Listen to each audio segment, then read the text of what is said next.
The Real Outdoor Experience is brought to you by Fast Track Performance. Share our passion.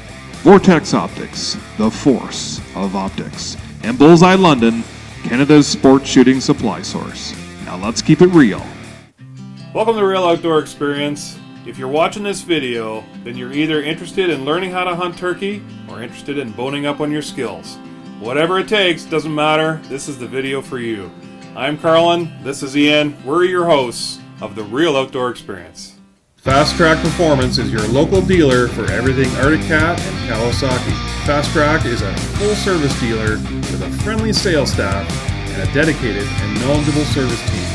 If you need accessories, parts, or just want to browse their over 10,000 square feet of inventory, get there today. Fast Track Performance is your local dealer with a down-home feel.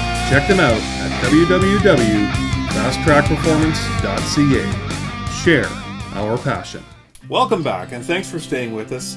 This is episode 1 of our 8-part series on turkey hunting for beginners. We're going to take you through the anatomy and behavior.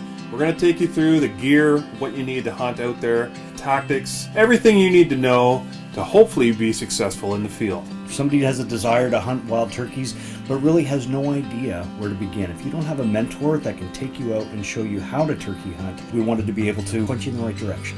We wanted to be able to help people take their pursuit from passion to plate, being able to identify properties where they can hunt, how to go about getting permission, how to scout effectively, how to follow and monitor your birds, and then ultimately how to call them in, how to harvest, how to prepare the bird, and how to cook it.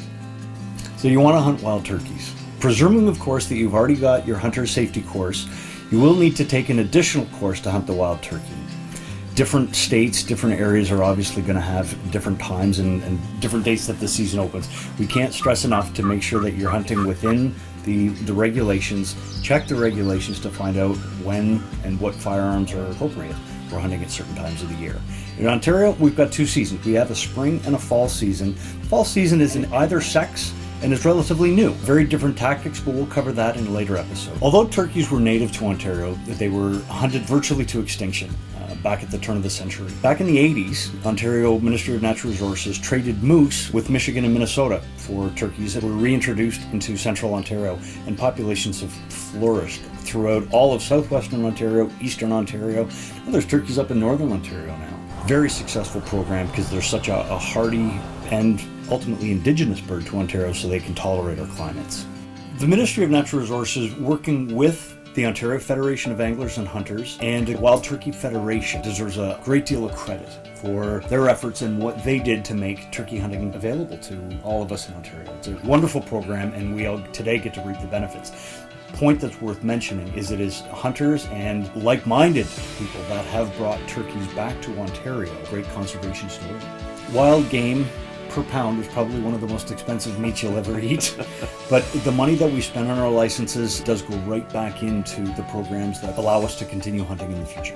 Knowing the anatomy of a turkey is so important. We want to be able to make the ethical and the best possible shot, no matter what our quarry is. Whether you're using archery or a shotgun, it doesn't matter. The whole idea is so that you can place that shot as perfect as possible, so that we take that bird as ethically and as quickly as possible. Very important when hunting turkeys to understand your range. And probably one of the things that's easy to underestimate or overestimate or just plain get wrong when you're calling and a turkey's gobbling, he's all fanned out and he's coming across the field. Knowing when to take that shot, or if he stops and he's turning to walk the other way, the temptation to take a shot that's probably longer than is ethical is something to really pay attention of. I use decoys to help me understand my range, maybe put a stick at a field at 40 yards, and I know that the tom has to be inside that stick before I can take that shot. If you don't enjoy just spending time in the woods for the sake of spending time in the woods, you are probably not going to be a very effective turkey hunter. I'm not just going to go into the woods and shoot a turkey your very first time. It took me 3 seasons. I'm a pretty seasoned hunter, and I didn't get my first turkey for 3 years. It wound up taking me the opportunity to get invited along with somebody else who had hunted turkeys for a number of years, who showed me what I was doing wrong. And it was funny, the little subtle things that I just had to change in order to make me successful. These birds they're surprising. You would think, you see them in the city and they're walking all over the place and they gobble at the horn of a truck or car, but once you get out into the forest and set up everything, it's not as easy as you think. But to go into the woods and face them one-on-one, you're not in all likelihood going to be successful your first time out. You might be, and if you are, congratulations to you, but it is difficult. Make a science of the entire process, and turkey hunting's a magical thing. Be sure to tune in to episode 2. It's where we discuss the anatomy and behavior of turkeys. It's important to know your prey before you get out to the field. You want to know where they live, you want to know what they eat and what they sound like. Be sure to get your kids outside. And don't forget, always, keep it real. Keep it real. Thanks, folks. Take care for now.